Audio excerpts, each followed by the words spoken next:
இறைவனுக்கு நன்றி. நான் சென்ற மாதம் 3 நாள் தியானத்திற்கு இங்கே வந்து தங்கியிருந்தேன். அதாவது மனக்காயங்களை ஆற்றுற தியானம்.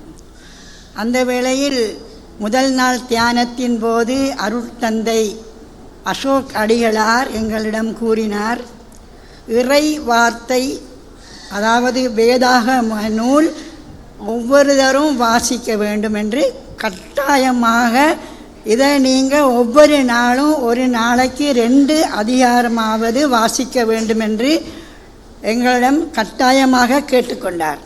ஆனால் நான் அநேகமாக நாள்தோறும் சிவமாலை சொல்லுவேன், மற்ற புனிதர்களோட புத்தகங்கள் வாசிப்பேன், வேதாகம் என்னிடம் இல்லை. அதால் நான் வேதாகம நூல் அவ்வளவா வாசிக்கிறது இல்லை. ஆனால் ஃபாதர் இப்படி சொன்ன பிறகு நான் கட்டாயமாக பிரதிக்கனை ஒன்று எடுத்தேன். வேதாகம நூல் இல்லாட்டியும் பரவாயில்லை, நான் கட்டாயமாக ஒரு நாளைக்கு 2 அதிகாரம் சரி வாசிக்கணும் அப்படின்ட்டு மனதில் உறுதி எடுத்துட்டு நான் இல்லத்துக்கு சென்றுட்டேன்.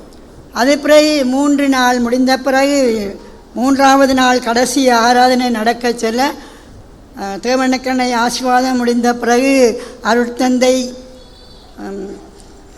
வார்த்தைகள் தரிசனம் சொல்லுறது.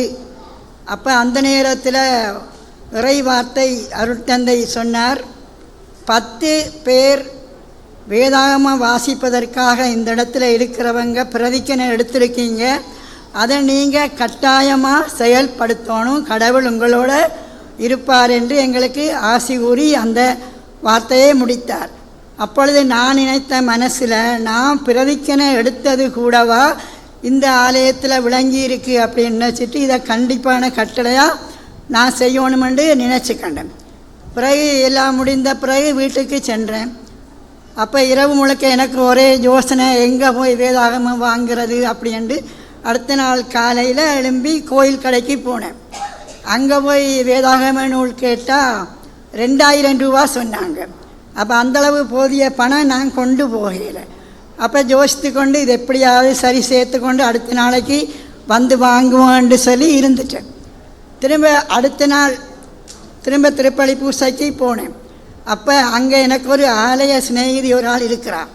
அவள் என்னையை சந்தித்து, இப்படி உங்களுக்கு ஒரு பொருள் ஒன்று வச்சுருக்கேன், வீட்டை வாங்கன்னு கூப்பிட்டான். அப்போ நான் யோசித்தேன், என்னண்டு இந்த வேதாகமத்தை பற்றியே எனக்கு அந்த நேரம் என்ன இல்லை, வேறு ஏதோ பரிசு தரப்போகிறார்கள் என்று சொல்லி நினச்சி கொண்டு வீட்டுக்கு வாங்கன்னு கையோடு தானே கூட்டிக்கொண்டு போயிட்டான்.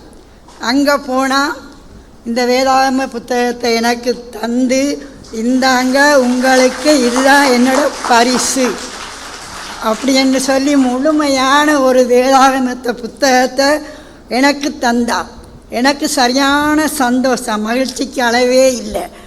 அப்போ தான் நான் நினச்சேன், என்ன கடவுள் காண்கிறார் என்று நினச்சி கடவுளுக்கு இதை பகிரங்கமாக நன்றி சொல்லணுமென்று ஆசைப்பட்டு தான் வந்து இந்த இடத்துல நன்றி கூறுகிறேன். இது என்ற வாழ்வுக்கு ஒரு முழுமையான ஆதாரம். நன்றி, வணக்கம்.